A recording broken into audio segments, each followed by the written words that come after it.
What's going on with Hey, how are you doing? you? I want to say sluggish, but I'm really not sluggish. Yeah.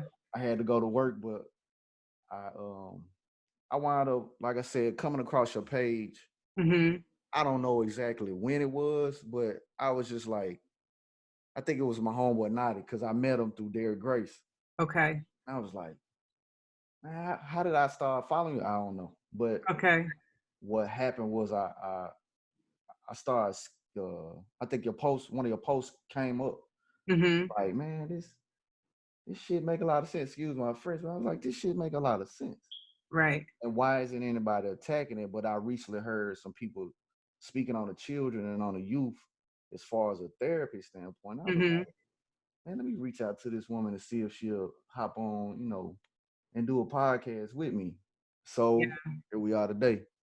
Yeah, I'm glad you did. I mean, it's a definitely a topic that has to be discussed. I mean, they are the future. So if we are not getting a hold of kind of and especially during this whole pandemic, but just being able to really like tap into the emotional side of that, the behavior side, Mhm. just in general, and then of course whatever is going to be an outcome of this pandemic, it's necessary for us to be able to even like grow as a culture, to be able to Yeah, even just be able to maintain, and that's why I'm pushing it heavy now.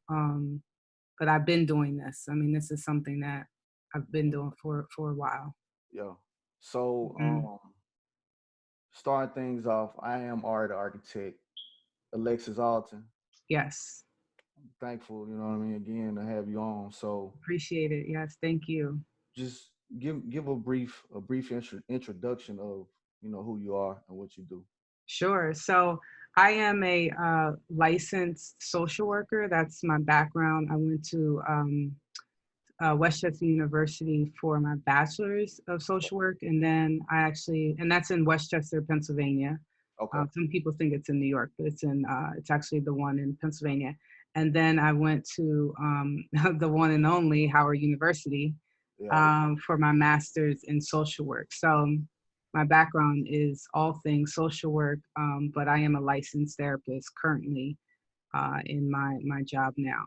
Been working with children and families um, for about 15 years. I started at a residential treatment facility for girls Okay. while I was still in school. So the rest of my kind of background or experience has been really in the home, doing like crisis management or just like behavior type management, individual therapy, family therapy. I do work with adults right now doing substance abuse groups.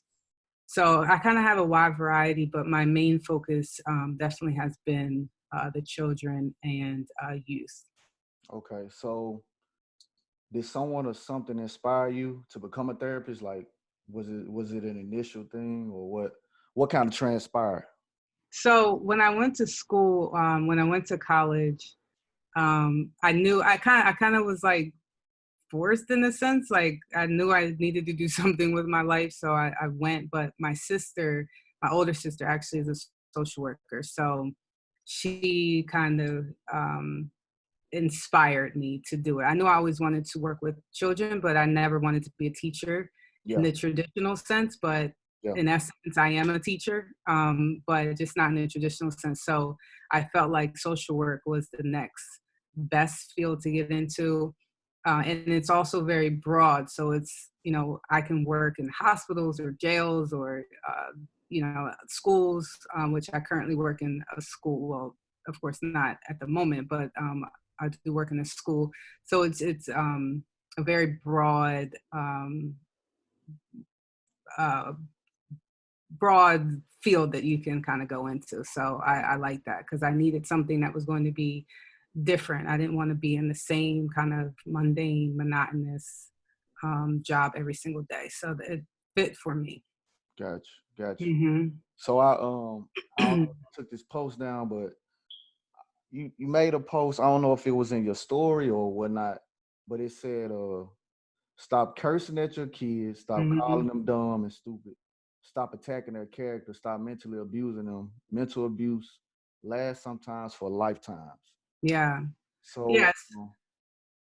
just kind of expound, what the post was saying or whatnot. Because it, like I said, it caught me because I went through this, I say, a therapeutic journey called Inward Journey. Okay. But one of my I also had a teacher who was a dictionary teacher. Mm-hmm. He would always say like, don't spank the children. So he came out with a book and he would always talk to us. And when he would talk to us, a lot of things started making sense the way he was Mm-hmm. communicating with us. Mm-hmm. Because when I look at a child, it's just like a small person. Yeah, That's absolutely. how I look at children, because Mm-hmm. eventually they're gonna grow up. They already have their own ways of communicating with each Right. other verbally, Right. and they see things just like adults do too. So why not Mm-hmm. respect it? Right.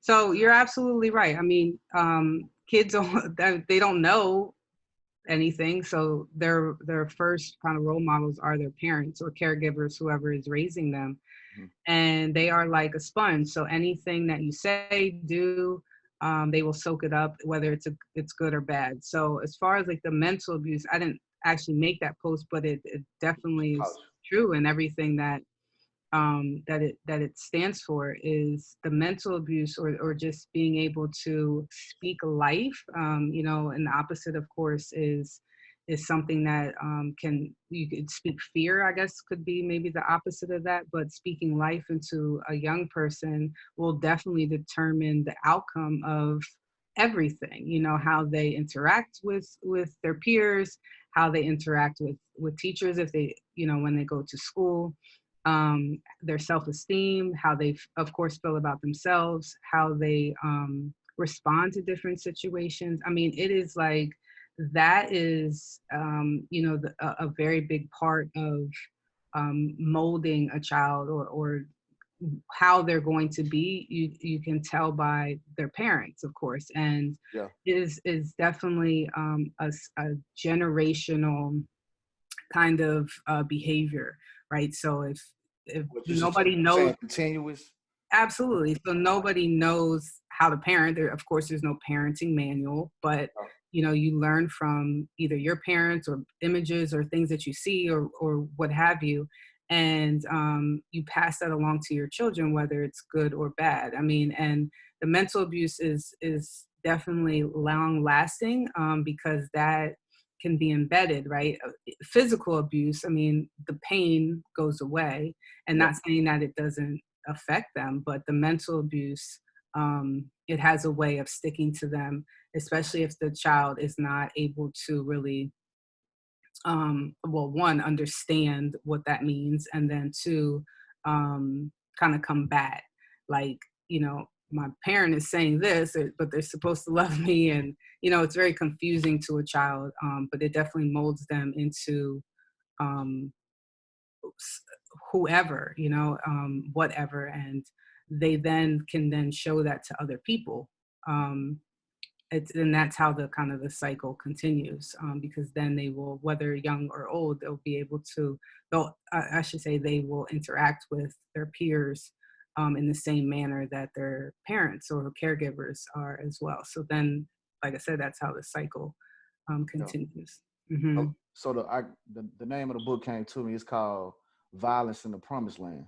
Okay. So it now it's making me think about images that we grow up seeing on TV or even Mhm. just around in life. It's like these things are stored within us.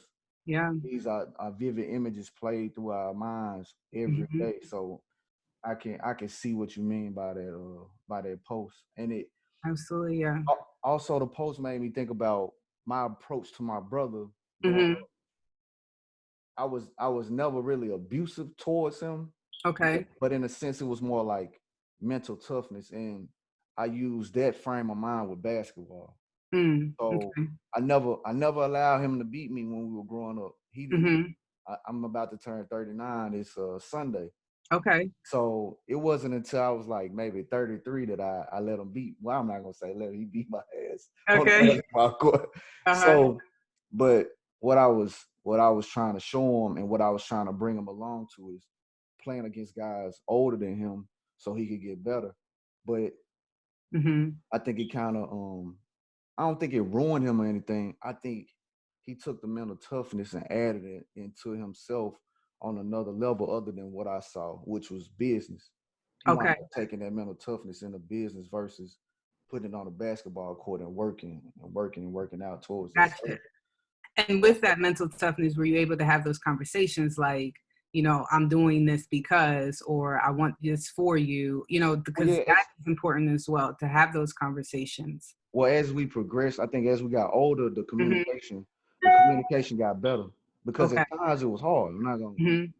I'm not gonna sit here and lie because I'm trying to tell a guy 3 years younger than me, trying Hmm. to hard like, hey, bro, I'm trying to get you to be better than me. That's Hmm. why I'm approaching the game, but that's why I'm approaching you. How I'm approaching you. It's Okay. not. It's not that I'm trying to beat you. I know that if I dominate you, when you get out here and play on the court, whoever we play up against and match up against, Right. you're gonna destroy them. So I think it was not knowing how to communicate that at that time. Hmm. But now as we've gotten older, the communication is genuine to a point where it's almost like I'm talking to myself.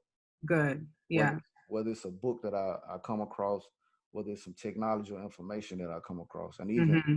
now I'm starting to really build a bridge with my sister too. So it's just Good. I see Good.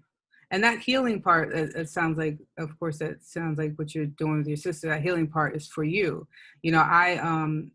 My sister, my older sister, we're 3 years apart, and I, I think just kind of growing up, we went at it, just. hey, can I say he was crazy? My brother and sister fought almost every day, and Gotcha. they like a year and 5 days apart. So Oh, wow, okay, we all three are like 5 days apart, literally. And I'm like, gotcha. crazy. Yeah, so just with that, that just kind of it made me angry inside. And I knew that just kind of going through social work programs and stuff, you really have to look within and work through that, because you can't, of course, help anybody unless you help yourself. So I had to really forgive her, whether I wanted to or not, and heal within myself so that I can move forward. And we have a really good relationship now, over the last, I would say, like at least 8 to 10 years or so, because I was just like, I'm not going to let her affect me. And that was something I had to really kind of grow into, and be like, I am in control of my happiness and my feelings and all of that. And I have to let that part go so I can move forward. Yeah, Yeah. I feel like part of me when I went through this, like I said, this I don't know how I would say it, but it was a thing called inward journey, and it's like Yeah. just one of the approaches where we had to actually like hug a tree. Okay. I was like, man, what the hell? What the fuck is this? Uh-huh. But Uh-huh. but it's like me being a Taurus, and then it's like I think it grounded me. It helped me understand myself Yeah. once we had to go through that process, and then Mhm. like processing, and then there was some whole other stuff going on the tree where it was like, okay, this reminds me of myself. Mhm. Once I could attach to those things, everything started making sense. It was Cool. like a reconnection for me right there. Yeah. Yeah. I think that's important. I mean, however one gets that kind of revelation Mm-hmm. through, those type of techniques that you used, or counseling, or like I said, therapy or something, or just kind of on your own and being motivated, watching different things. I mean, we live in this world where, yes, you can go all the way around the world and you can find what you're looking for at the top of a button. And it's important. At the top and the click and the Right. And it's just important that when you want it, and you want to do better, there is help out there. It doesn't cost you anything. And that's important for, I think, everybody to really go through, is that, like finding out, what do you want in your life? What do you want? Like, what is your purpose here? And everybody does have a purpose, and understanding that is the way to, I think what you're talking about, inward journey, or just kind of a way to be free in a sense, and be able to live, like really live, and deal with the past so that you can move forward. yeah. So Yeah. this was this was a topic that came up the other day, and it was a Hmm. young girl. I think her name is Joviana Joe Smith in Right. California. Giovanni or something, I Yeah, think it is. Giovanni. Yeah. Yeah. So when I caught the article, it was kind of like my first thing was like what kind of pressure does a child have to be able to say, well, I'm about to hang myself. I'm Yeah. I'm like 14, 15, because my daughter is 14, she'll be 15 Mm. this year. So Hmm. it's like what kind of pressure are you going through to feel as though this is the way out? I'm not saying like, oh, I fault you for doing what you do, but like I guess for me is what's going on, because I try to communicate through text messages, images, and certain things with Hmm. my daughter where um I taught she's been painting since she was like 2. So Okay. so what I was able to do is once I could see what color she was using, Hmm. I could attach certain emotions to those certain colors Good. to see what was going on, and it was just like that was like her outlet drawing, Really good. Yeah. writing, and just go from there. But the young girl in California, like, can you touch on that from a therapist perspective? Because I don't know, I wouldn't know how Sure. to approach that. You know what I mean? Yeah, so I watched the video. There was an interview with her mom that I I think know, Fox did. I know Yeah. her cut off. And she basically said that there wasn't any real signs, and she was very happy, and she was posting, and Uh, she would just have never thought that she would have done this. And I just kind of had a few more questions after I saw it, because 9 times out of 10, there's always some type of sign. Even if a child is just staying in their room that's more the than sign. normal, Yeah, that's a sign, right?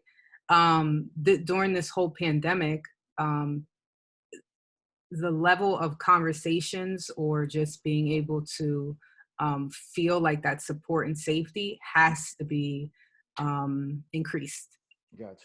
within a parent, because we're all going through this in our own way. Yeah, And yeah, for kids or for young people, especially teenagers, when they're not able to go to school, when they lose that social connection, yeah, that's a sign, yeah. right? When they're only having to stay in the house and they can't go anywhere, Mhm. that's just a sign in itself that, you need to check on them. You need to um, do different things. I know my agency, we're doing different workshops each week where we give parents really ideas and strategies that they can be doing at home. And Okay. this is really to like increase the communication and just increase the bonding and things like that. So one of the things what I would say is definitely to check on your young person Okay. multiple times a day, Yep. multiple times a day. If you see anybody, like more than likely people who kill themselves, there's some sort of depression. It just doesn't come out of nowhere and someone says, I'm going to kill myself. I mean, Yeah. that's just not how it works. So there had to be something that was going Triggered it. on Yeah. that definitely triggered it, whether it was like a friend Mhm. that might have said something, a boyfriend, something Something had, triggered it. absolutely, yeah.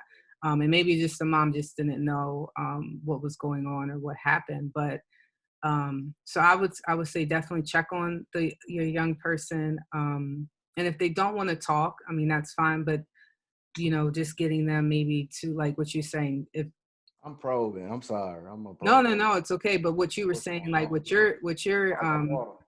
with your daughter, connect with them with what they like, right? Oh So young yeah. people aren't always going to talk, but you can draw or write or send Yeah. a text message or send a Something. video, cook together. I mean, there's a lot of things that you can do when you don't just have to sit and talk, kind of like how we are. Yeah. Um, if you do find like that your child is staying in the room more and they don't want to talk, I would absolutely reach out for help. You can always go through your insurance company Mhm. to find somebody, or you can just kind of Google somebody if you like. Yeah. Um, but that would be the next thing. And then if you feel like, that they are going to harm themselves, you need to call 911 ASAP. I mean, that would be what I would suggest. But prior to that, like I said, there had to be some type of sign or trigger, um, because young people just kill themselves, and people in general, they just don't kill themselves off of a whim. There's a strategic plan in place, Yeah, and there had to have been some thoughts about this for some time, or even that day, yeah, for her to unfortunately take her life. yeah. Cause I wound up seeing it was a young guy that was living in Florida. I don't know if you saw. Okay. If I can go back and find it, I'll send an article. But I did Hmm. a podcast on him. He was scheduled to go to Georgia Tech, I think I think it was January, if I'm not Hmm. mistaken. If not January last year. But Okay. he wound up running in front of a train and killing himself because Mm. of the pressure. He was getting ready to leave, high school, going into college, but Yeah. nobody was gonna take care of the family like he could, Mm. even though he was playing. I'm like, damn, like I couldn't imagine the pressure, you know what I mean, of that. I didn't have that pressure, but I know that a lot of these children do have that pressure. And Yeah, I mean they're dealing with pressure. I mean I'm right around the corner in age with you, so okay, they're dealing with more things, of course, in this internet or just social media age is more than, of course, we that shit's even had to crucial. deal with, right? So that is, It's crucial. it is definitely crucial. I mean, cyberbullying is one thing, or just posting. Like I said, I work in the school, so I hear it and see it. Like Um, what age group? it's high school. Yeah, I know They're high school students, so is that crazier than junior high? I don't know. I I won't haven't say worked in the crazy, junior but high it's school, but yeah. But I just see how, somebody posts something, somebody airdrops something, yeah, it's over and with. then everybody gets it, you know, Over um, with. Cause and it's like, and I don't mean to cut you off, oh, that's but fine.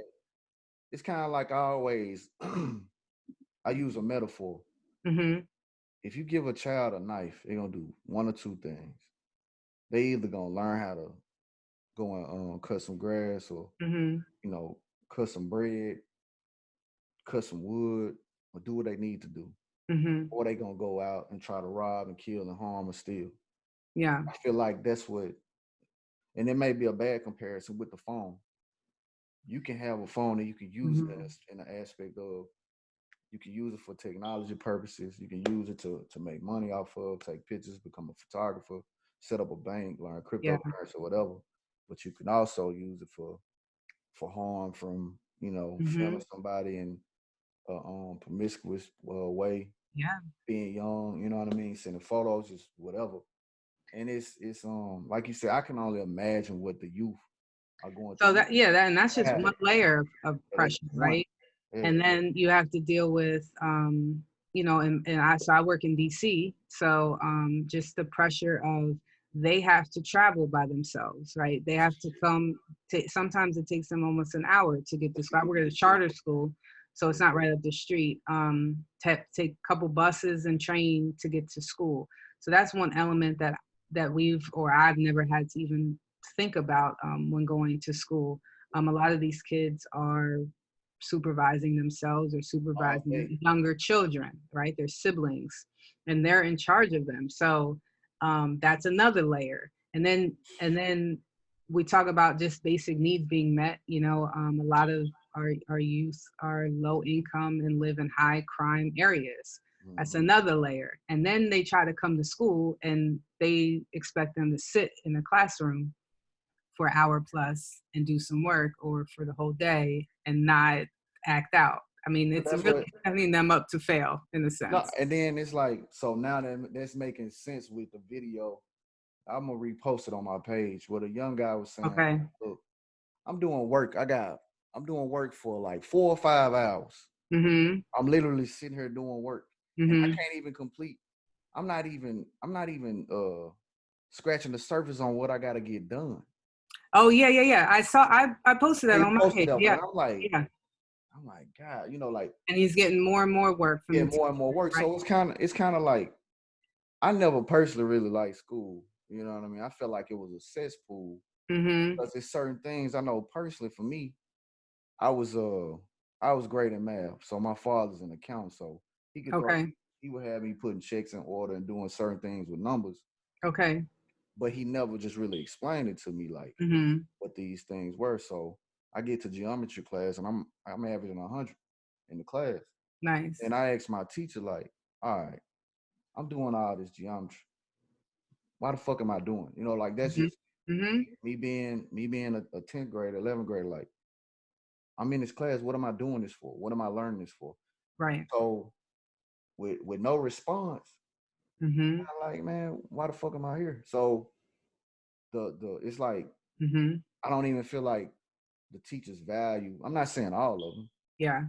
but I don't think because the teacher was of another ethnicity, Yeah. didn't value the conversation as if I had somebody that favor me in flavor, me Mhm. and my skin tone. Mhm. I feel like they would have directed me and saying like, look, you see this wall that you walking through? That's geometry. Mhm. You out there playing basketball? That's geometry. The shirt you got Yeah. on, your eye, like And just that like one definitely step. helps. I mean, be Yeah, able to connect with your teacher, yeah. it's definitely important and it's definitely necessary. And for these young people, when they feel like they're not even going to be able to use this, like, what's the point of all of this? And then school, the system in itself, is they have to meet these certain deadlines and these certain numbers and all of this. It puts a lot of just pressure, what we're talking about, onto the kids with testing and having to complete all of this work.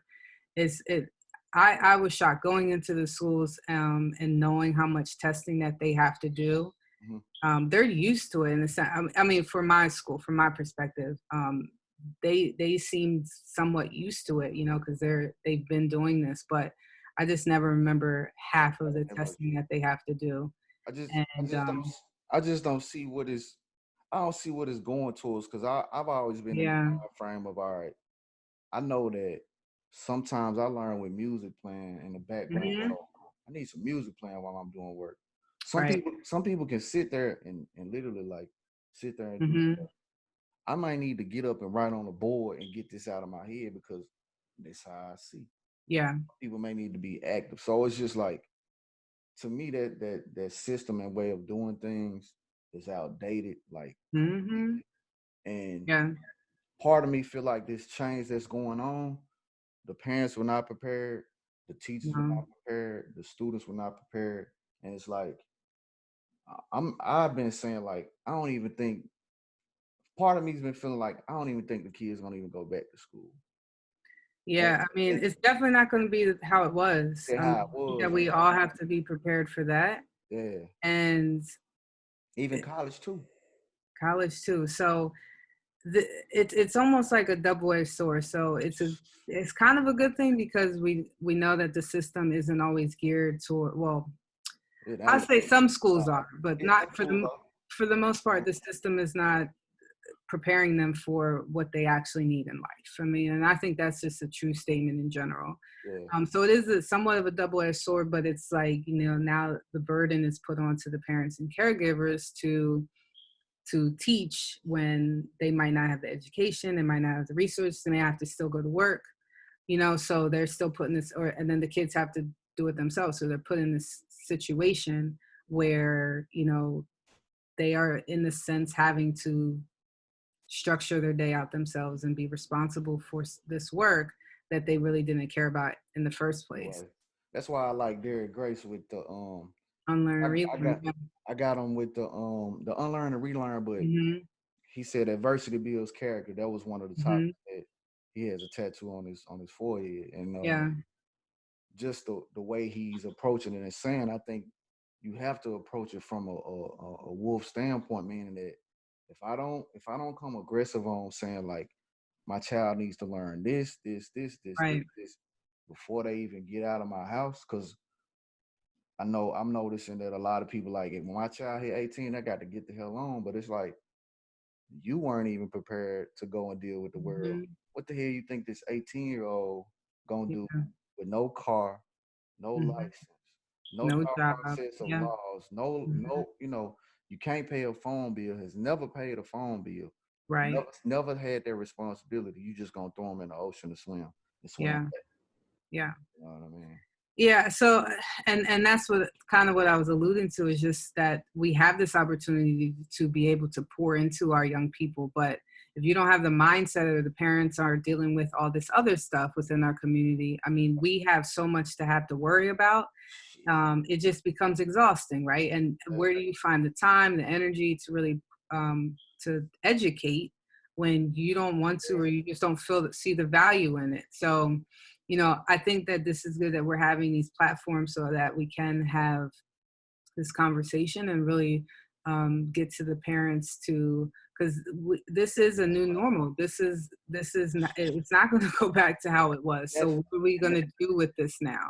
that's so it's part of like the question, and then it's also like it's like you saying there's layers to things. So Hmm. so this is kind of taking me back to when I was talking to my pops, like as a child, I'm like, man, I got 41st cousins. I'm like, all right, Dad, you in the count. Hey man, run this game down to all my cousins so that way they understand what's going on with them. Hmm. That's how I tried.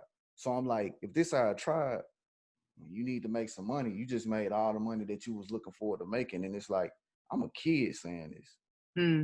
That's where it was like what Derek Grace put together with the in-home banking. That it Hmm. was like, damn, this is something that I was trying to show my Yeah. folks, but the I guess the level of understanding wasn't there because we aren't taught. It's like conversation I had again. People relative to me here in America, we aren't taught to work as a collective. Yeah. We taught to work individually. Hmm. And then when it's time to work as a collective, we go to work and we learn to work as a collective at that Hmm. Yeah.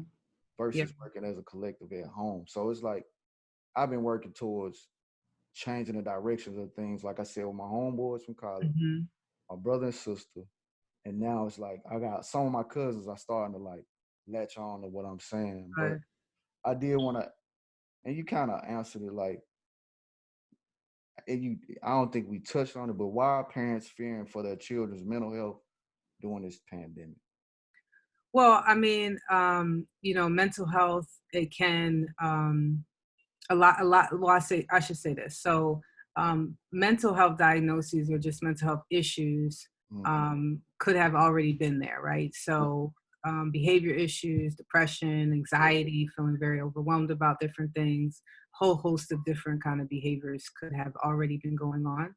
But now that you've taken away what we've already talked about, is their social interaction, their accountability from others, structure, even maybe time. some of the homeboys too, or Yeah. homegirls, you know. Hmm.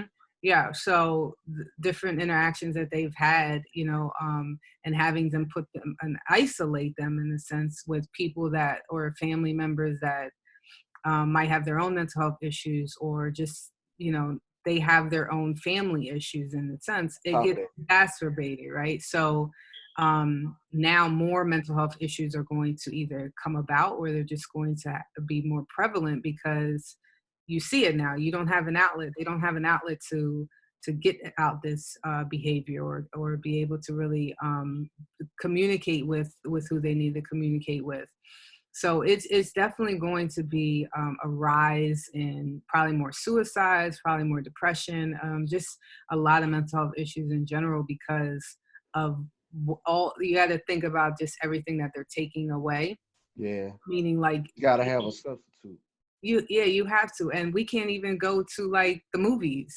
You can't do You know what I mean? can't, We can't even can't go to go. the movies. Yeah, We can't do anything. Well, I shouldn't say we can't do anything, but what could have been fun for young people, or they just, don't have no outlet at all. Yeah, there's that has been eliminated. So my job and what I'm trying to really push is, there are a whole host of other things that can be still done, yeah, and really trying to take control of what we have control of. Because if we sit and talk about everything that is going wrong or everything that we don't have control over, and the yeah, government's doing this, and we can't go back to work, and just kind of like the things that we have no control over, it is going to create something within us that then will eventually be some type of mental health issue because you're focusing on the wrong thing. So really focusing on what is important and what we can really take this time and produce something and yeah. be somewhat productive is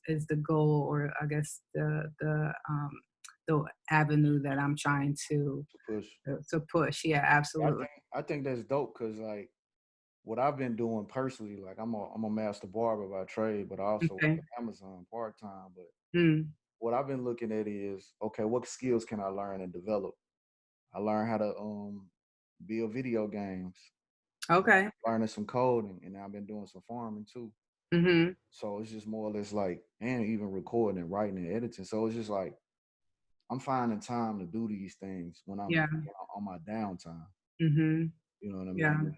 Like you said, the average things that were going on, like it's affected my life. Mhm. And they actually talking about going back in the shop to Friday, and I'm like, Okay.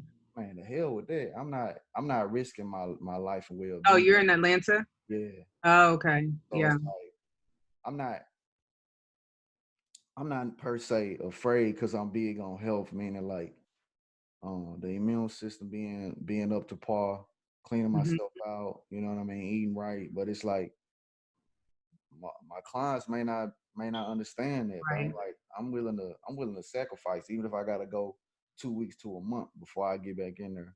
I'm not I'm Yeah. not I'm not in a rush to get in that month. I ain't. Yeah. Yeah, I would agree. I would wait it out for a little bit longer. It just seems suspect that they kind of named all all of the it, things that all of it, all us of it. Black folks would be able to go to. Here, So I will wait it out. But I'm glad you brought up just about boosting your immune system because most people don't um, know that though. yeah, I mean they're not talking about it either. So one thing we have control over is what we put in our bodies, and reason why I mean the numbers seem very skewed and suspect, and just in general of how many people do have this virus. But one thing that is true is that our culture suffers from a lot of predisposed conditions, heart disease, high blood pressure, diabetes, of course. And if something were to come like a coronavirus into your system, your body wouldn't be able to fight it off. So Oh one thing that you can do, and I'm a big proponent of, is boosting your immune system, and you are what you eat, man, health as well. So I'm big on um that mhm. because So I had a one of my elders is a vegan and okay. years ago I'm going out learning how to pick leaves out in Okay. the wild. Mhm. Learning about yellow dot, cayenne pepper, Right. blueberries, just certain things to where it's like now I'm glad I did spend that time when everybody Mhm. was calling me crazy. Mhm. Now y'all calling me on the phone like, hey bro, what can I do? Hey man, Yeah. go get some blueberries, go drink some watermelon. And that's when I'm from Memphis. So Okay. it was like, well, they really been hitting me up lately. I'm like, look, drink some water, go get some Yeah. ginger. Mhm. Matter of fact, go buy a juice. Right.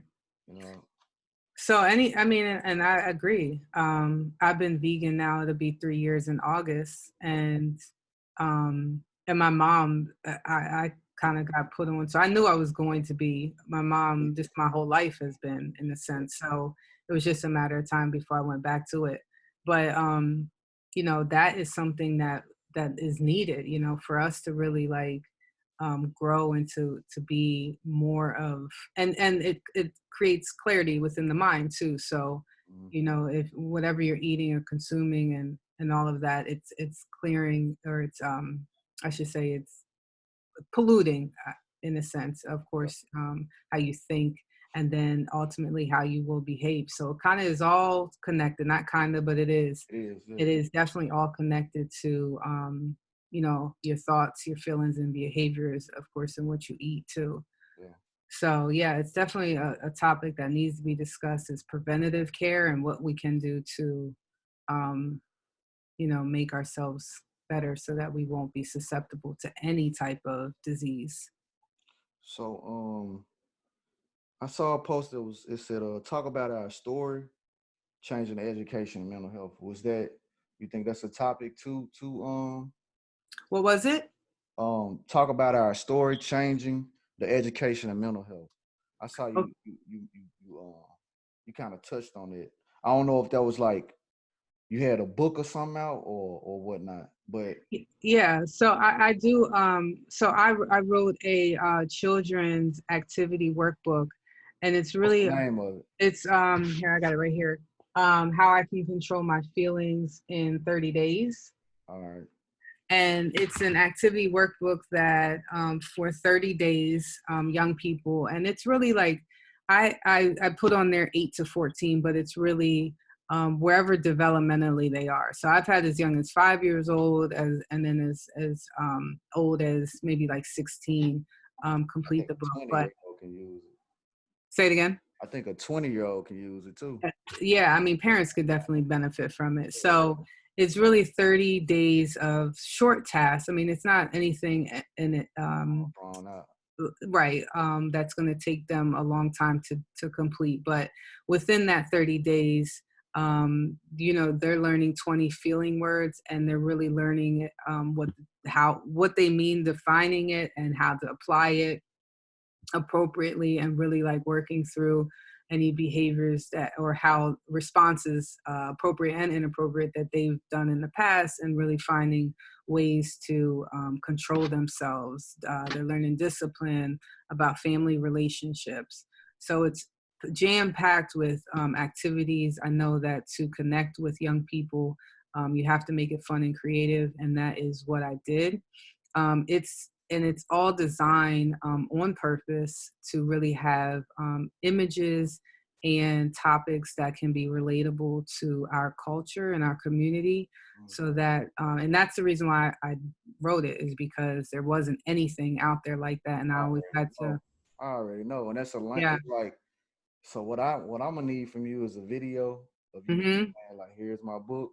Yeah. I'm gonna take the video and post it, link in the bio. You know what I mean? Because it's just, Yep.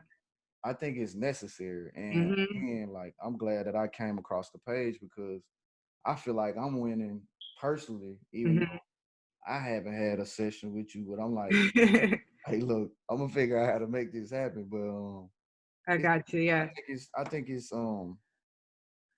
vital. You know what I mean? Because it's Hmm. like I'm a barber and I'm a therapist. Hmm. I'm a psychologist Yeah. because like my one of my slogans in the More Than a Haircut podcast is it's more than a haircut. Hmm. I've had guys sit in my chair and they might not share some of the things to the world that they sharing with me, Right. or they might not have heard of Bitcoin, but they Hmm. get involved in Bitcoin, and now since you get in at a certain point, you've made an ample amount of money in that time frame. Yeah. You might you might meet somebody through coming in the barbershop that'll get you a job. So that's I feel like that's an assist Yeah. on my part to say, look, but for and this is I guess this is me to you and also you to me, like now. So how important is a therapist to therapy? And Hmm. how do you reset and or recover in your downtime? Okay, so that's a good question. So everybody needs somebody to talk to. Um, Even I should have a therapist, and I keep saying it, but I haven't gotten one yet. Every Hey, all, I'm available. okay, I'm like, all of my coworkers, I wouldn't even know what the hell to do or where to start. But I all of my coworkers have therapists. So it is just essential to have somebody really to process with when things, going because on. everybody has issues, right? I And know I got everybody goes through things, and it's always good to really have that other person to bounce things off of. So even, I mean, you don't necessarily have to have a therapist, but it helps because there's of course a strategy, and there's techniques behind talking to somebody and communicating and getting them to open up, and really helping them through situations in a way that's going to be long lasting. So there is a technique to all of it.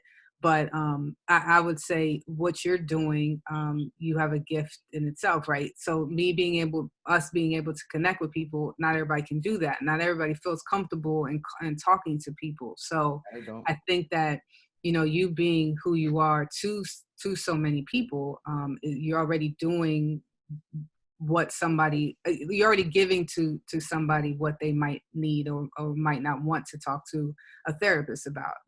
Being able to get out how you feel, is the main part, right? That Yeah. is the important part, not to hold things in, because when you hold things in, of course, then it festers, and then you eventually either blow up, or you hold it in, and then you get to a point where Ooze. you're talking about you want to kill yourself. So I mean, I don't think I do that, but I yeah. need, I understand what you're saying though. Right. So you either act out, or the opposite is you hold it in, and then either try to harm yourself or to get out that pain. Right. Yeah. And so, and how to reset. That was the other question, right? Yeah, how to reset? Like, what is your reset? What is your recovery from? Like going through a session or whatnot. Like once you, because I know you gotta be able to go swimming. You might say, I'm about to go paint. I'm about to drink some Hmm. wine, go paint. I might Yeah. go travel. You know what I mean? I know it's something. It's gotta be something. Yeah. So self-care is huge, right? So especially with people, a helping profession, self-care has to be on the top of the list. So one thing that is major in my life is I do boot camp, and it's Okay. an intensive like workout session that we were doing outside, but of course now we're doing it virtually. Yeah. So that's one thing that definitely helps, but just exercising, getting out, walking, just doing different workouts is helpful. But self-care in general, so it looks like very different for different people, or whatever kind of works for you. But being able to talk, I mean, this right here is therapeutic Yeah, for it is. me in a sense. It I is. love talking about what I do, so it helps, right? But writing things down, or listening to music, what you were saying, or painting, what you talked about, just finding something that takes your mind off of maybe some of the pressure, or some issues, or just kind of maybe some stress, and where you can feel creative, where you can laugh, you can have fun, or you feel this sense I of, laugh. I laugh at myself. So that's. yeah, me too. But just like taking a shower, just kind of relaxing yourself and getting yourself into a calm state I know. is I know. I'm helpful. cutting you off as a joke, but they went and bought all the goddamn tissue. Hey, I they know, went. I I'm know, just I kidding. know. I'm just kidding. But let's and I gotta like I won't call this like a quick questions, but Hmm. let's say I have PTSD. I feel like Okay, I do. okay. Just from certain situations where um a guy ran up on me with a Glock. Hmm. It's like, hey bro, let me use your phone. I need to call somebody. I need to Hmm. call. I'm like, in my mind, I'm like, nigga, I don't even know who you are. Like, you can keep it pushing, like, but Hmm. I'm not even in my head thinking like, man, dude got a gun in his hand. Hmm. You know what I mean? I think it's just from being where I'm from, and not that we on top of each other, but it's just a mentality where in Memphis. Okay. I just know that certain things have triggered things to where it's like I could have lost my life right there over just not letting the guy take Hmm. my phone. But dude wound up getting killed like later on that day. Hmm. You You know, feel like desensitized. yeah, Is it's that is like that kind yeah, of what it was too? I Where it felt didn't like like react? You didn't have a reaction I to didn't it? have I ain't have a reaction for him. It was like, bro, keep going, Yeah. like man, get the hell on, But it's just like it happened a couple of it's happened like a lot Hmm. to where it's like So do you I'm, find yourself like thinking about it a lot? Do you find yourself having maybe nightmares about it, or just kind of like reoccurring dreams about it? I don't have Um, no dreams or no nightmares, but it's like okay.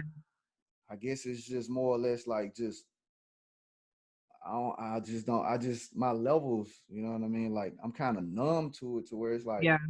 I ain't really phased by it, you know what I Well, mean? that sounds more like like I said, just kind of being desensitized to it. Just kind of because you've seen it a lot, and it's just not affecting you in any type of way. Yeah. And Post trip. it Go might come ahead. out though, right? You said what? It might come out though at any given time though, right? I Like mean, it could. So what you're talking about, PTSD, for some that might not know, is post-traumatic stress disorder. yeah. So somebody who has never experienced what you experience, And trauma, like I'll say this, trauma is relative to whoever is going through it. So for your example, if that happened to somebody else, they could really have PTSD, and like I said, they think about it, it's an anxiety disorder, so they're thinking about it and they're anxious about it and they're having recurring dreams and they can't sleep and their just thoughts are consumed with what has happened, and they might not be able to go to the place or walk around or walk the same route as they might have. But others, like yourself, you were not phased by it at all. So But I trauma is relative to whoever it happens to. But in your scenario, it sounds like you're more desensitized to it, and not that it might not come out later, but just that you might want to kind of reflect on maybe like the first time you might have felt you saw something like that, yeah. or like how did you feel the first time that something like that happened, because there had to be some type of reaction Yeah, I before mean you. it was, but it's kind of like shoot, another dude got killed in the building I was staying in. Then like Hmm. I'm at the barbershop and a whole nother situation went on. It's just like, you know, could have got shot up then. And Hmm. even from there I went to like it was a Lil Wayne concert that was at A3C here in Atlanta. Mm. And I had a panic attack. Mm. And it was Okay. like I never experienced it before, but it was just like I had to literally lay on the ground for like Mm. 30 minutes to catch my breath, like away from the scene that was going on. And Yeah. it's like I do find myself now not wanting to go around crowds and be isolated. And then like even in isolation, it's kind of like, man, fuck it. I don't want to be around.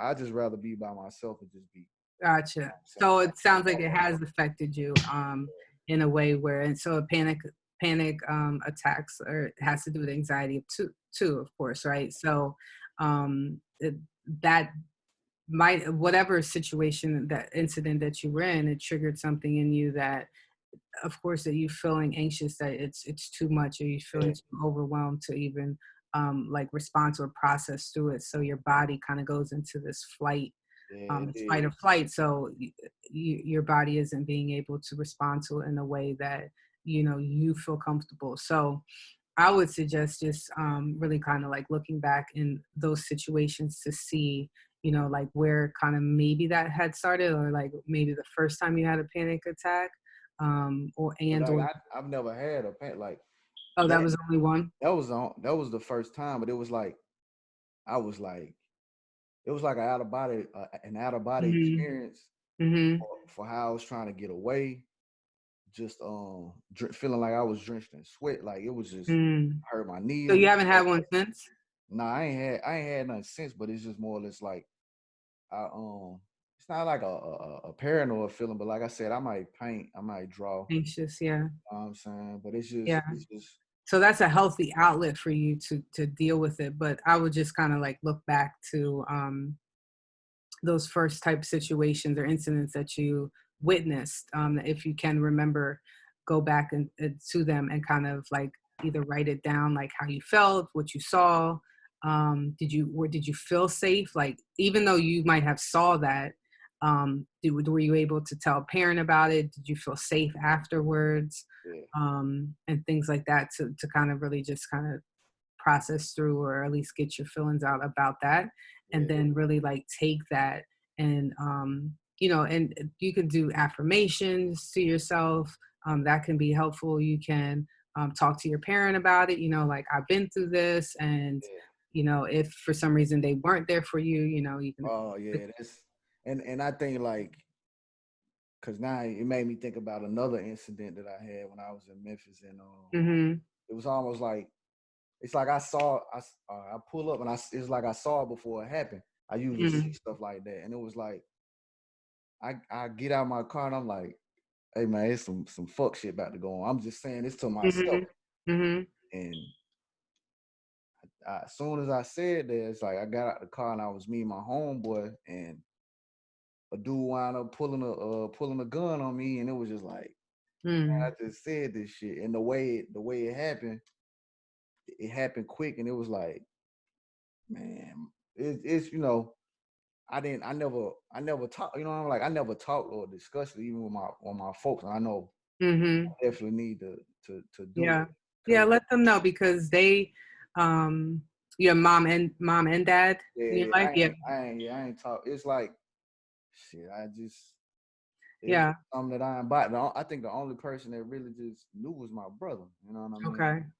And that's Yeah, I would suggest just talking to them about it, just to kind of get that out. They are your parents, so yeah, I'm yeah, sure that they would want to know that you went through that and it affected you. Like even if it even down the line after it happened so many times, just letting them know kind of um, that happened and that's what you are going through. yeah.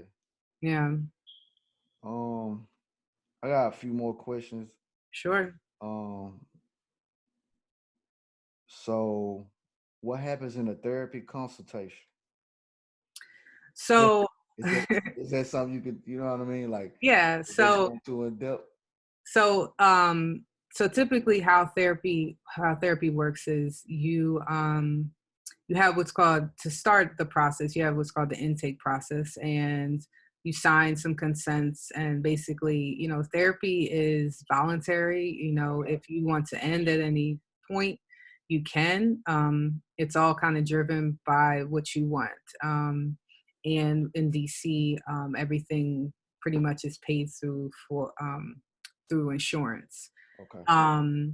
But you can pay out of pocket too. So that kind of is just mainly the well, and I say this. So everything is confidential with your therapist unless you say that you're going to harm yourself, you're going to kill yourself, you're going to kill someone else, um, and or there's child abuse or elder abuse. So I make sure that I let my clients know that from the beginning because you don't want them to say, down the line, my mom punched me in my face and then you might have to, or repeatedly punches me in my face, I should say that, and then you have to call and then they're shocked by it. So those would be the only times that you would have to, or I would have to let the CPS or authorities know and break confidentiality. So then the next step is really to get to know where I can help, like what is going on? Why are you seeking out? Why do you feel like you need help? So we go through a lot of different questions about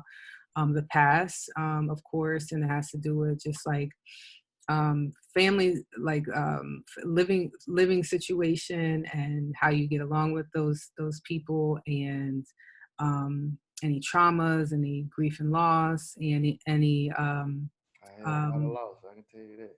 okay. Lost like 16 people last year. That was like, Wow. yeah, that's Wow. hard. Yeah. Yeah. But But physical development is part of it too. Like, was there any trauma or when you were in the womb, did your mom go through any trauma or was there any health complications afterwards is important to know.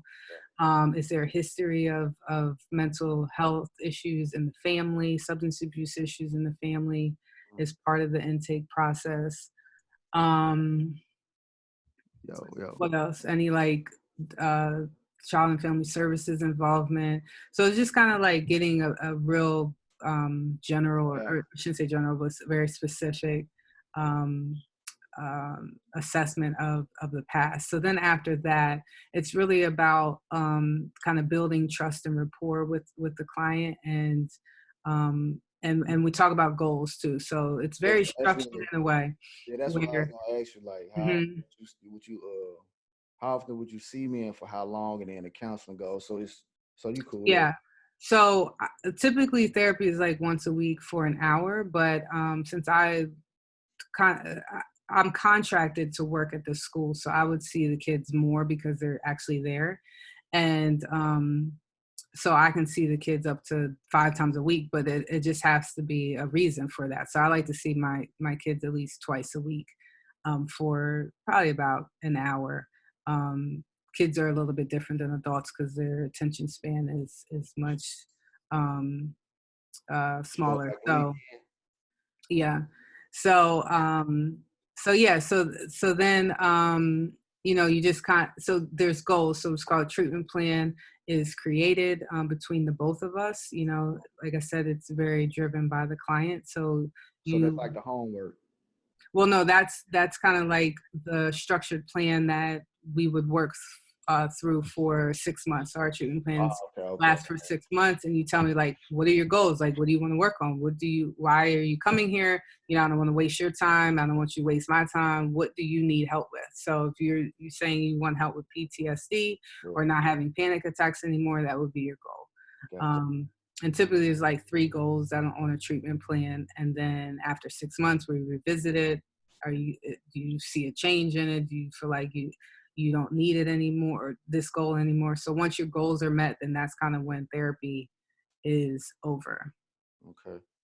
Yeah. So, and it's probably my last question. I probably Okay. talk all damn night, as you can see. Go ahead. But how do I prepare for my first session, like as a client? Like, how would I prepare?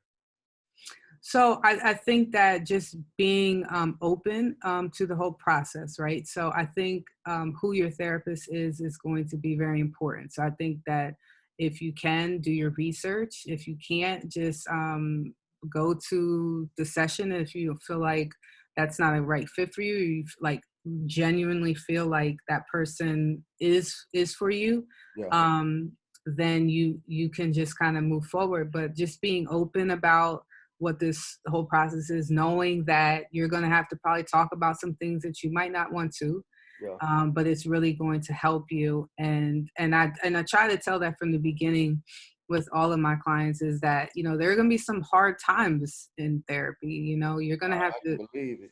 yeah, I you know. might cry, you're going to hate me at times, all of that, but I this ain't is no hate.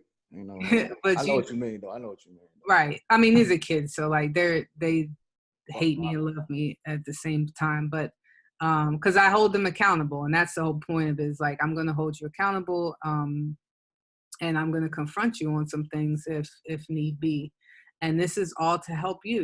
Like, I genuinely love what I do, um, and hopefully that comes across. And if it doesn't, then you have that option to move on with someone else. But just kind of being open and understanding that there's going to be some hard times, but the light at the end of the tunnel is what you're hopefully motivated with and encouraged with, to really get that out and be able to grow and to be free. Kind of what I was saying earlier, be free of your past. And it all has to do with the past. Everybody, like, you cannot move forward unless you deal uh, with the past. yeah, It's all connected. I definitely feel you on that. And Mhm. I guess, like, would you suggest some I guess some books or something that I could personally read that I may be able to help a few of the clients out? Because I'm, like I said, I'm a barber, and I'm also a therapist too, in a sense. Like, Mhm. they talking to me, Yeah. vibing with me, so I'm already reading all the time anyway. I'm Okay. already doing certain things, but like, just some basic stuff that I may be able to do. It just, Well, I mean, I think like you don't even have to. I mean, I guess if you want to read different books, I don't have any like that I can think of I got offhand, you, I got you. titles that, and I'd have to look them up, and I can always send them to you. But just kind of doing your research. I think that you just using Google or just using YouTube Mhm. and figuring out strategies. I think that's the best thing, right? Because books can give you strategies. I'm not saying they It can't. can. It They, can, but it still got to be like, because the book is not going, it's not going to be shaped and molded after each person. So right. I feel what you're saying. Like, Right. it may give me a little insight, a little structure. Yeah. And you can go right to YouTube, watch a 3-minute video that you might have had to take, X amount of days to even read, that you can really give to your clients right away. And that's, I think that you are in a place where you need things in a quick way, because Yeah. one, you might not know who's coming in and things like that, but just having something that's going to be readily available that you can give Well, them. a schedule helps though. I mean, like, Hmm. I kind of know who's coming in. Okay. Okay. But yeah, I would just kind of just put in maybe like maybe some of this issues or problems that somebody might have, and how to deal with uh, grief and loss. What are some ways that adults can deal with grief and loss? Uh, How to help somebody with going through a divorce. What okay. can you know what I mean? What can you say, or how do you deal with somebody who is dealing with PTSD. Yeah. I think that is, Some I basics. mean, it's easy. I think that's an easier way for you to really get the information, and in a quick, and a lot of different topics too that you'll be able to cover. All right. So Yeah. I'm not gonna take any more of your time, but I will. I want you to tell the people like either where they can follow you, Okay. Instagram, or you if you have a YouTube, so they can, so they can follow along and follow what you got going. And I also share on my page, so you can Okay. connect with people too. Sure. So I'm on Instagram as I am Alexis Alton, AlexisAlton. No S in my name. Everybody wants to put an S in my name. It's I am Alexis Alton Yeah. on Instagram and Facebook. It's just Alexis Alton on Facebook. No, I am. Okay. I don't have YouTube yet, but that is to come. So just We follow need my that. We need that. yeah, I know, and I need to do it. So just follow my social media, and you'll definitely see, be on the lookout for that because that's something to come. If you want to purchase my book, How to Control My Feelings in 30 Days, you can go to Amazon and type in my name, Alexis Alton, or type in the book title, but it's probably easier to just type in my name. Or you can go on to my website, which is alexisalton.com. And I will have all this information available so you can see it, so you can Okay. follow this woman and you can buy the, support the book. Please do. It's I got you. and I wrote the book, so I kind of am biased, but the book, this activity workbook, every kid should have it. It's not just for somebody who is having behavior issues. It's literally a way to communicate, and it's definitely a tool that is necessary for all young people to really be able to utilize, especially now. This time that we're living in. It's unlike no other. We've never dealt with anything like this, Man. and it is important to keep that conversation going, to be able to have um, that dialogue with your young person, and really for them to connect with how they feel about everything, about everything that's going on, and really use the language that's going um, to help them and support them through this. Yeah, my mom and I So, were just talking about that. Like, uh-huh, there's never been a time like this. never, I can't remember when things stopped like this ever. never, ever. The Yeah, whole world, never. the whole world. So the time is now. We got to get our house in order, just kind of what you were talking about. It really starts with every household, So what you want to change, figure it out, write it down, and start working on it. We got time. Yeah. And if you don't have time, figure out where you can find some time, because um, turn off the TV, whatever you got to do, make Oh time yeah, so yeah, that your house can be in order. And when I say in order, really like, what do you want? Just kind of what we were talking about before, figure out what you want for you, for your family. How do uh-huh. you want to live? These are questions that have to be answered, and can be, like, we're not here to struggle. We haven't been placed on this earth to go through all of this turmoil that we are destined for greatness, and Yeah. we really just have to find that within. So take that time while we have it, um, to really figure out that inward journey that you were talking about. I definitely appreciate it. Like, Mm-hmm. it's art the architect, and it's more than a haircut podcast. You gotta be over And a it. haircut, But yes. but I like again, I appreciate you taking the time out, answering my message. Sure. Hopefully it was helpful, Oh yeah, in a you got to sense. come back on for a round two eventually. Okay. But Yeah. Just let me know. yeah, I think it's necessary, and I do want to help promote things on the HWP Media page too. So Okay. it's needed and it's necessary, and I haven't heard a lot of people that are Mm-hmm. preparing for that. I think Yeah. it's gonna be some, it's a space and it's much need for therapy. Yeah, I mean, this is an issue that's going to this pandemic. It's going to have a long lasting effects. But you know Um, what though? mhm, I did say that I felt like in the next 10 years that we would need therapy. I was saying this like 4 years mm, ago mm, because just of how I was seeing how people were interacting and acting. based on what they see from a picture from a Yeah. website or certain things, and it's like the Hmm. interactions are totally different to where it's Yeah. like people Mm. don't need rehab from being on the game or being on in front of a computer or being in front of Yeah. the phone all day and reconnecting back to what's natural. Hmm. Yep. But Absolutely. yeah, Absolutely. So I'm not going nowhere. My industry isn't going anywhere. I never. If That's just like anything, that's we just just like got me a as a whole bunch of barber. more customers. Yeah. Oh yeah, it's. I think y'all about to have an overload of customers. Yeah. I'm gonna become a therapist. I just need my license. Yeah. All right. Do it. Do it. Do it. But nah, Yeah. I appreciate you. You know what I'm Appreciate you. Appreciate you too. It's been a pleasure. saying? So, it'll be easy. All right. Take care. I'll talk to you next time. All right. All right.